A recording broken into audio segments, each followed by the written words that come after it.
এই দাঁড়া, তুই রহিম ভিক্ষুক না? জি স্যার, আমি রহিম ভিক্ষুক। এই তোর নামে মামলা আছে, চল থানায় চল। কি ব্যাপার? তার মানে স্যারের বাবা মা ভিক্ষুক আর ভিক্ষুকের ছেলে পুলিশ অফিসার? কেমনে কি?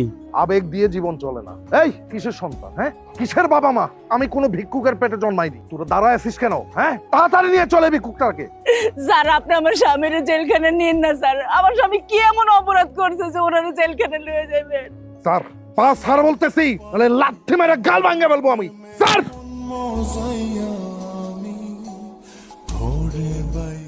এখন এই মুহূর্তে এই ভিক্ষুককে নিয়ে চল। রহিমা, রহিমা তুমি এই খবরটা মাতবরে জানাই দিও। বাবা তোর বাজারটা ছাইরা দে বাবা, তোর নিস না।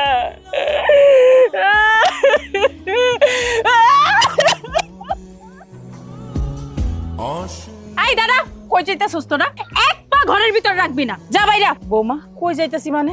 আমগো ঘরে আমরা যাইতাছি। এটা কেমন কথা কইতেছো তুমি? আমরা কই যাইতাছি? এই একদম চুপ। আমগো ঘর মানে কিসের আমগো ঘর? কোন ফকিন্নি মিসকিন এই ঘরে ঢুকতে পারবো না। কি আমি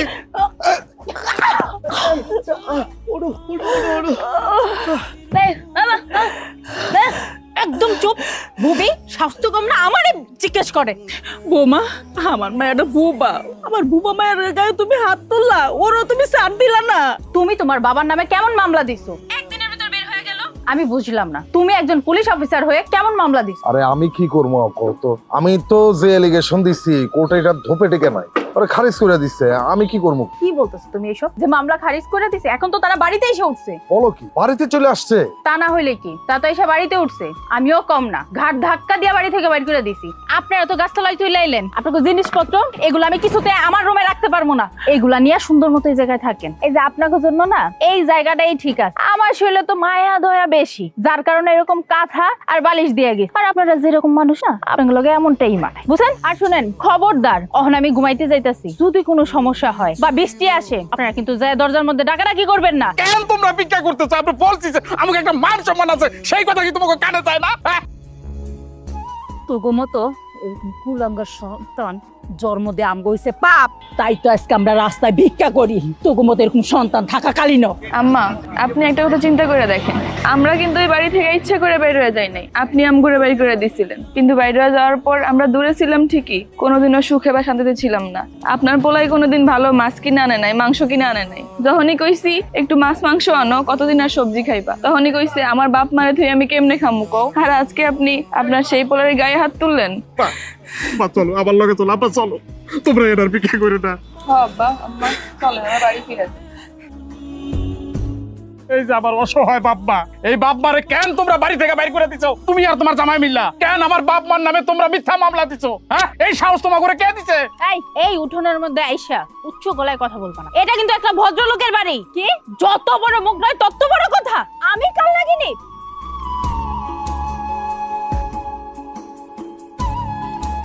খবরদার ভাবি, আমার সামনে আমার স্বামীর গায়ে হাত দেওয়ার সাহস করেন। আমরা যাই গিয়া। এই বুইড়া, তোরে ছোট বলার বউরে বুঝা, আমার লগে যেন লাগতে না আসে। যদি লাগতে আসে না, আমি পুরো আগুন লাগাই দিমু। আজকে আমার জামাইরে বাড়িতে আসতে দে, তারপর তোকে সবাইরে আমি দেখা নিমু। আরে যা যাও, কি দেখা নিবে এটা আমারও জানা আছে। ভাইজান, আরে কই তুমি? আরামে ঘুমাইতেছো না? বাইরে আও, কথা আছে। আজকে আমি ছাড়ুম না তোমা করে। কি হইলো, বাইরে আও না কেন? দেখছো আইছে কুত্তার দল আইসা পড়ছে। অফিস থেকে তুমি আইছো দুই ডালা ভাত খাইবা, এটার সময় নাই। যাও তো, তুমি এটার ব্যবস্থা করো, যাও। তুই এত রাইতে বাড়ির সামনে এরকম কুত্তার মতো ঘেউ ঘেউ করতেছিস কেন? উত্তর মতো সিলাইতেছি না?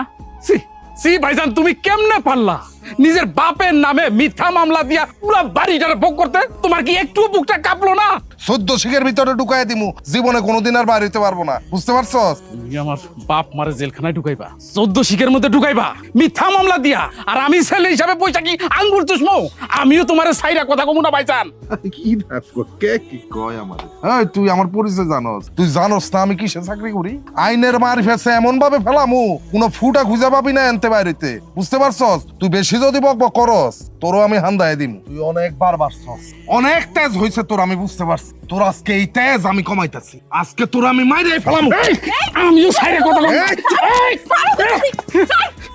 হায়রে, আমার জামাই মাথাটা দিল ফাড়াইয়া, হাতটাও ভেঙে দিছে, কতগুলো রক্ত পড়তেছে। এখনো তো ডাক্তারের কাছে নিয়ে যেতেই বল। তুই এটা কি করলি? চলো তাড়াতাড়ি চলো। এই ভাবি, এই মিছা কথা কইতেছো কেন? কই রক্ত পড়তেছে, কই মাথা পারছে? আরে বাদ দাও, চলো হাসপাতালে। এই মিথ্যা কথা আল্লাহ সইব না। আল্লাহ তোমাকে করে ধ্বংস করে ছাড়বো। আমি কথাটা বলে দিলাম, মনে রাখো। দেখছেন আমার অবস্থা, দেখছেন? আমি এখন সরাসরি মেডিকেল থেকে আসছি। তুমি চুপ থাকো, তোমার কাছ থেকে পরে শুনুম। আমার কথা শুনবেন না তো কার কথা শুনবেন আপনি? ভিকটিম হইলাম আমি, আমারে মার ধর করে আমার এই অবস্থা করে এখন তারা আমার বিরুদ্ধে আপনার কাছে অভিযোগ করছে। শোনো মিয়া, তুমি পুলিশের চাকরি পাওয়ার পরে তুমি যে মা বাবার উপরে, ভাই বোনের উপরে কেমন অত্যাচার করো, এটা আমি কেন, গ্রামের সবাই কিন্তু জানে। আচ্ছা বুঝলাম না, আপনারে মাতবর বানাইছে কে? হ্যাঁ, আপনি তো কয়দিন আগে ফকির ছিলেন, আপনার তো এত টাকা পয়সা ছিল না। আপনি এত টাকা পয়সা পাইছেন কোত্থেকে? আরে এই টাকা পয়সা কোত্থেকে ইনকাম করছেন না করছেন সেটা তো কোনো ঠিক ঠিকানা নাই। টাকা কিছু হয়েছে, এখন আপনি নিজেই মাতবর হয়ে গেছেন, তাই না?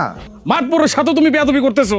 মাতবর হইলে গিয়া বাপের বয়সী, তার সাথে তুমি বেয়াদবি করতেছো। কাজটা কিন্তু তুমি ঠিক করতেছো না।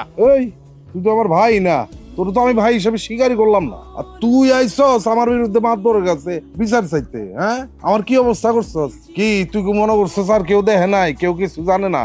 আমার যে মাইরা মাথাটা ফাটাই দিলি, আমার যে হাতটা ভাঙা দিলি, আমি তো মেডিকেলের থেকে এখন আইলাম। তুই আমার এখন ভাই কইয়া মাতবরের কাছে পরিচয় দিস, তুই আমার ভাই। তো ভাই হলে বাইরে এই অবস্থা করে, বাইরে মারে। আমি এটার শোধ ঠিকই নিমু সময় মতো, কথাটা মনে রাখিস। আজকে আমি কিছু কইলাম না। ভাইজান, তুমি কি পাগল হয়ে গেছো? কি করতেছো এইসব? কি করতাছি তুই দেখতাছস না? তুই কি কানা হয়ে গেছস? আমি জায়গা মাপতেছি, এই জায়গায় আমরা একটা বড় ডুপ্লেক্স বাড়ি করুম। এখন বাড়িটা কোন মুখ হইলে ভালো হয় সেটার প্ল্যান করতেছি।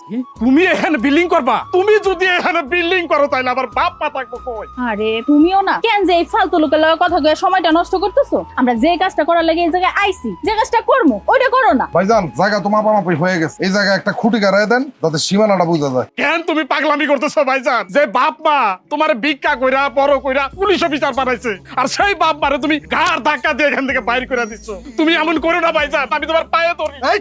তুমি আমার বাপ মারে কষ্টটা দিও না ভাইজান, দোহাই লাগে তোমার। কি ভাবছেন পা ধরলে সবকিছু ঠিক হয়ে যাইবো? আপনারা দয়া করবো? কোনো দয়া নাই, যাই না এখান থেকে। এই তোরে পাঁচ হাতে কইতাছি। ভাইজান আমি পাঁচ হারুম না ভাইজান। আমি শাক নুন যা খাই তোমরাও তা খাইবা। আমি তোমাকে লেগে অনেক কষ্ট করতে রাজি আছি। আমার যত কষ্ট তারপর তোমরা আমি রাখতে পারবো। তোমরা যদি আমার কাছে থাকো এটাই আমার কাছে অনেক শান্তি। এই শান্তি আমি দুনিয়াতে আর কোথাও পাবো না। আব্বা চলো, আব্বা আমার লগে থাকবা।